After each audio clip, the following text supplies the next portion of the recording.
I want to welcome you to the October Canyon Country Advisory Committee. Last meeting we had our 1-year celebration, and so now we're actually starting into our 2nd year of meeting here at the Moose Lodge, and we very much appreciate that group of people. Tonight's meeting agenda will have our call to order, our flag salute, announcements, and then we'll approve the minutes of the last meeting. Now, we were supposed to have the Los Angeles County Tax Assessor's Office here today, and unfortunately, late last night, they called me. The gentleman that was supposed to be here had a personal emergency and had to beg off. They said they might try to send someone, so if they do show up, we'll give them the opportunity to speak. But if they don't, they promised faithfully that they would be here at next month's meeting to tell us what to do if, in fact, your home is underwater as far as your tax assessment is. But we have some very, very important issues that are going on here in the Santa Clarita Valley. One deals with the Landscape Maintenance District property owner election. And we're going to talk about Proposition 218, how Proposition 218 works, how this LMD election occurred. Jim Farley will provide us some analysis of the vote. Since this vote is a property owner's vote, that information is public record. Mr. Farley has obtained it and analyzed it, and we're going to show you exactly how this election worked, and then we need to decide what we want to do about it. The 800-pound gorilla in the room has always been our chloride issue, and right now the chloride issue is returning. Things are happening at the Sanitation District Board. We'll tell you about them. Money is being borrowed, and we'll explain to you where it's going to come from and what it means to the future of our valley. As you recall, if in fact we end up having to implement a 100 milligram per liter water treatment plant, you can expect your sanitation district property tax fee to triple. So that'll look like $650 per single family dwelling. Then we're going to have some good news, because after all that other news, you got to have a little good news too.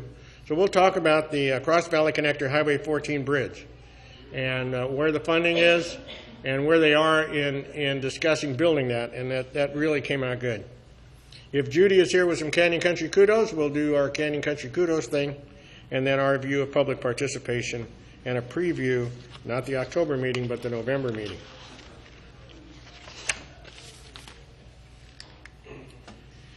At the last State of the City lunch, a gentleman, Joseph McDivitt, was honored at that luncheon. And I had seen this story about him before, and I asked a few people that were there, did you know what McDivitt did? And they didn't, so I thought maybe for this tribute, we'll talk about Joseph McDivitt, a 94-year-old Canyon Country resident and retired Army colonel. And like I said, he was honored at last week's Santa Clarita State of the City luncheon. Joseph McDivitt had just been promoted to the rank of major when his battalion rolled into the Italian village of Como late on April the 27th, 1945. The commander of the Swiss border defense for the sector, Colonel Mario Martinoni, was desperate to dissuade the Germans from trying to cross. He serendipitously slipped into Italy that night, hoping to somehow arrange a peaceful outcome. So, with an unthreatening force of 3 jeeps and a total of 6 U.S. personnel, including McDivitt, followed the Swiss staff car at the crossing point where the enemy had massed. I just told the German commander that Americans, as far as I know, do not kill or mistreat people who surrender to them, McDivitt matter-of-factly explained. As the sun came up, the Germans held a quick conference and then laid down their arms. McDivitt and 5 other Americans then marched their hundreds of captives to internment in Como's soccer stadium. I think they were just happy that they wouldn't be doing any more fighting, McDivitt said. The Germans were desperate not to fall into the hands of Italian communist partisans whom the Weimar soldiers feared would turn them over to the Soviets. The Germans were prepared to fight their way across heavily defended Swiss border at Chiasso to escape that fate. Had McDivitt not persuaded the Nazi commander, his troops would be fairly treated if they surrendered to the just arriving 5th Armored Division. Hundreds of lives might have been lost. The folks at Chiasso never forgot his efforts. If Major, now retired Colonel, Joseph McDivitt had not contributed to the resolution of this very delicate war situation, it would have degraded into a bloody and unnecessary battle with dramatic consequences and loss of life for the combatants as well as Chiasso's civilian population. A Swiss honorary citizenship ceremony was held on August the 1st of this year as a part of a celebration of Swiss National Day. The appointment given to him is a special award, surely not enough to compare to what he did. Pantini continued. We Chiasso authorities are grateful to him. If not for McDivitt's impromptu diplomatic efforts during the final days of World War II, the town might have well been attacked and neutral Switzerland drawn into the conflict. McDivitt soon returned stateside and continued his armed forces career, which included a stint as military attaché to the U.S. Embassy in South Korea into the mid-1960s. Well, you know, I was tired like everybody else, said McDivitt, humbly recalling his remarkable achievement at the Swiss border in the early morning of April the 28th, 1945. It didn't take long to convince them. His son said he's like really modest, who never bragged about his end-of-war achievement at home. He actually has a pretty distinguished service record and has quite a number of medals. But just seeing the appreciation from a whole Swiss town and the way they treated him, in my opinion, those medals don't really compare to that. So for Mr. McDivitt, who is our Canyon Country resident, and all of our armed forces all over the world fighting to keep us free, Tony Natoli, would you lead us in the Pledge of Allegiance, please? Stand. All those in uniform, render a right hand salute. All others, your hand over your heart and say with me, please. I pledge allegiance to the flag of the United States of America and to the republic for which it stands, one nation, under God, indivisible, with liberty and justice for all. Thank you. Please be seated.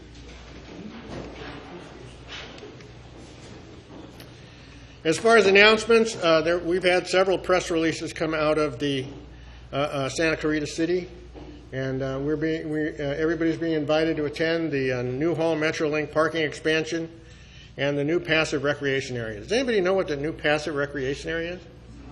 We'll find out. Anyway, it's Monday, October the 24th at 1 p.m., located at the New Hall Metrolink station on Market Street in Old New Hall. So call into the city if you'd like additional information. Also, the Santa Clarita's November Fine Craft Show. You know, I've driven by Old Orchard Park sometime and wondered what was going on there during this time of year, but it is their craft show. And all items for sale there are supposed to be handmade or at least hand-altered. So if you'd like more information for that, contact Veronica at Community Services at 250-3727. The Sheriff's Department and the city are sponsoring a safe and secure community collection event. Here you can dispose of personal paper documents you'd like shredded, unwanted electronics, expired medications, and they're going to be in the Westfield Valencia Town Center parking lot at the corner of Magic Mountain Parkway and Citrus. But they will not accept syringes and medical equipment of that type. So you can call the sheriff's station if you're interested in that. COC also sent out a press release saying that their street fair is back. Come to College of the Canyons between October the 22nd and 23rd for some great family fun. And you can also bring your grandkids for a picture with Santa in his turbo sled. Anyway, this fair is held each month through December, and it's in the stadium parking lot at College of the Canyons. Admission is free. There's going to be food trucks there both Saturday and Sunday.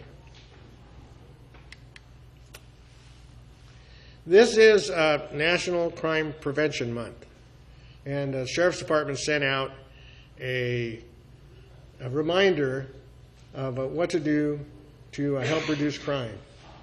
And talked about the fact that no neighborhood is completely immune to crime, and it reminded me of just how much Santa Clarita has changed since I've lived here. So I moved out here in 1965, right there in that same house in Canyon Country. And I remember in those days we didn't lock our doors. We just say to the kids, hey kids, go down to the school and play. And now you have to be a lot more careful.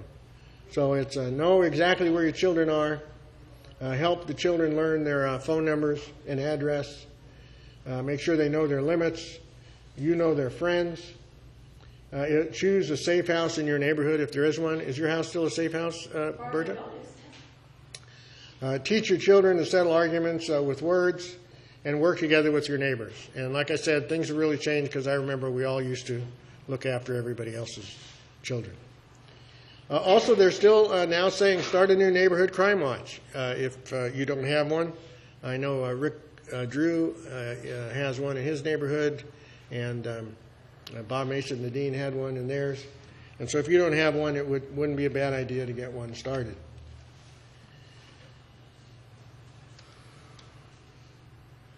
There's how many people have seen the survey? No? Oh, good. Then that's good to tell you about it. Santa Clarita Department of Parks and Rec, basically, Community Services, is conducting a survey with 13 questions open to the public, and they'll take answers through November the 30th.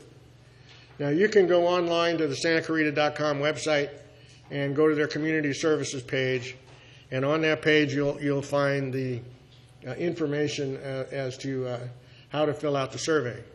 I got to tell you, the survey is a little skewed because it says, what do you like best? But it also has an other. So you can say, whatever you'd like to about any of the programs that are going on. And then you might win 2 free tickets to Universal Studios. Woo. Free flu shots. City of Santa Clarita and College of the Canyons are conducting free flu shots. I'll say that again. Free flu shots. There you go. Friday, November the 4th, between 10 and 2 p.m., 10 a.m. and 2 p.m. in the East Physical Education Building, College of the Canyons, College of Canyons main campus. So if you'd like a free flu shot, well, you can go right there. The Historical Preservation Office ordinance. We talked about this last month, and the fact that they were going to hold a meeting on the 22nd, which they did. And at that time, they have a new proposal. And the new proposal for the Historic Preservation Ordinance is that it was for property owners only to be able to opt in. And they would really like to think that the benefits of being named a historical location would cause people to opt in.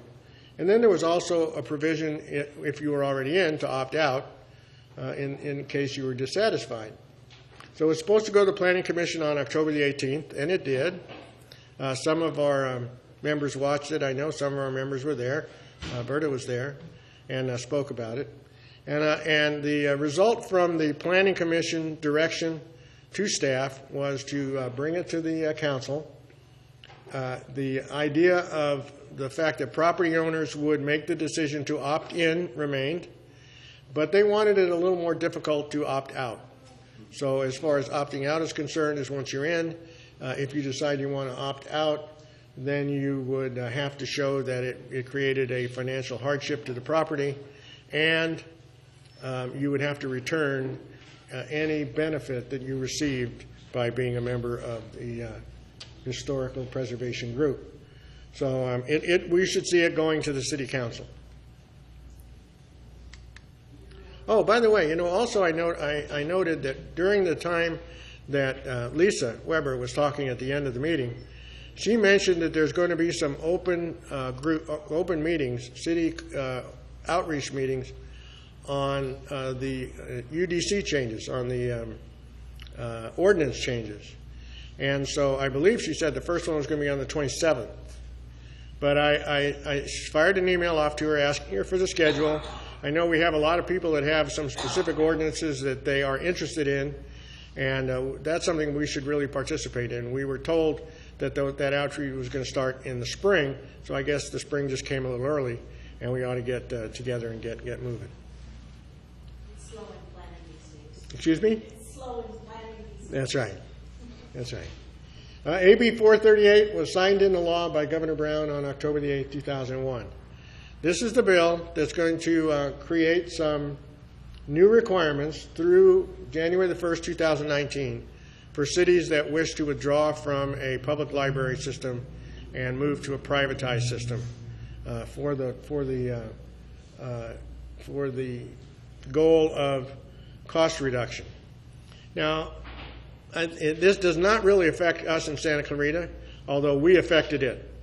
This bill was pushed by people that were unhappy about the way the library transition occurred, and they got some notification. They got noticed, and the bill went all the way through. And I think what's most important to recognize about this bill is that there are methods by which, when we're dissatisfied with certain things, we can limit what our elected officials can do. And I want you to think about that when we start talking about the LMD. Attendance statistics, well, we've been kind of bouncing around. Looks like this year we've kind of bounced around a little over 40 on the average. And but our videos are a roller coaster. And we went up there to 105 for coyotes. People are still looking at them. And then we came down about where we were before. So really, specifically about the videos for tonight, I think it's really important you tell your friends about them because this is going to be some information they're going to want. It's going to make a big difference in what happens to them. And so then next month, the Santa Clarita's Corridor Upgrade Plan, which is starting on Lyons Avenue. Lisa Weber will be here to present it to us. She'll talk to us about what they're doing on Lyons, the process that they're going through, the goals that the city has for that corridor upgrade plan, and then the idea that it would be coming to parts of Sierra Highway and parts of Soledad next. I'll complete the final chapter of Your Home is Flooded because I know you guys want to give me a lot of sympathy. Yeah, when you got a lot of sympathy, you know, but it's almost, the house is almost done now. And really, when we went to the State of the City Luncheon, the State of the City Luncheon concentrates on successes. Really, that's what they do. They show, every year they show a video of, for each one of the council members to say everything that was good. So I thought for the last meeting of the year, we should have the Canyon Country Advisory Committee State of the City Challenges. And we'll talk about all the issues that we want to address in the next year. And all those things are open. And we'll be sure to include in those is the chloride and the LMD update. So thank you very much for attending the advisory committee meeting, and I hope to see you back again next month.